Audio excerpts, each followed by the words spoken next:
Thank you. Professor, you said a lot of wonderful things about China, and surely they're doing a lot of things right. But how do you reconcile the fact that to make it work for China, it seems to be based on a high level of repression, environmental destruction, censorship, a certain ideological stubbornness. I mean, we've spoken about Hong Kong, the Uyghurs. How do you reconcile that, and why do you think that's? I mean, do you think that's tolerable?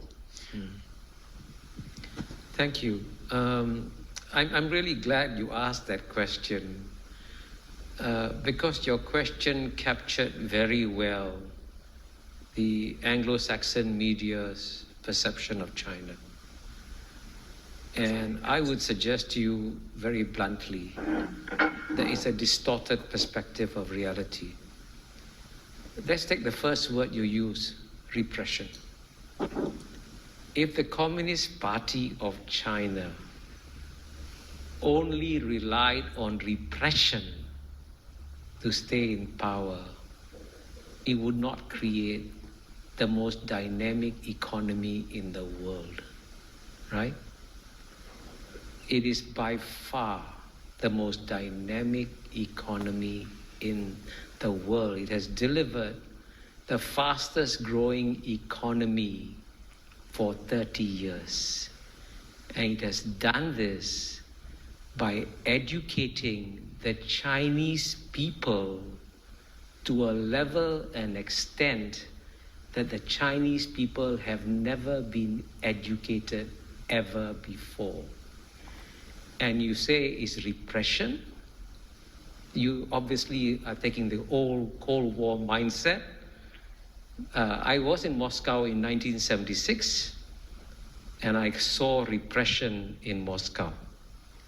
And when I was in Moscow, the Soviet citizens were not allowed to travel outside the Soviet Union. That's repression. In the year 2019, 139 million Chinese left China freely. Guess what? Zero defectors. 139 million Chinese, right? That's twice the population of the UK. Went back to China. So all your description, when you say environmental degradation, China's climate change policies are far more responsible than those of the United States, which has not once, but twice withdrawn from global environmental protocols. Kyoto Protocol, the Bush administration left 8 years. Paris Accords, Trump administration left 4 years. And you know what?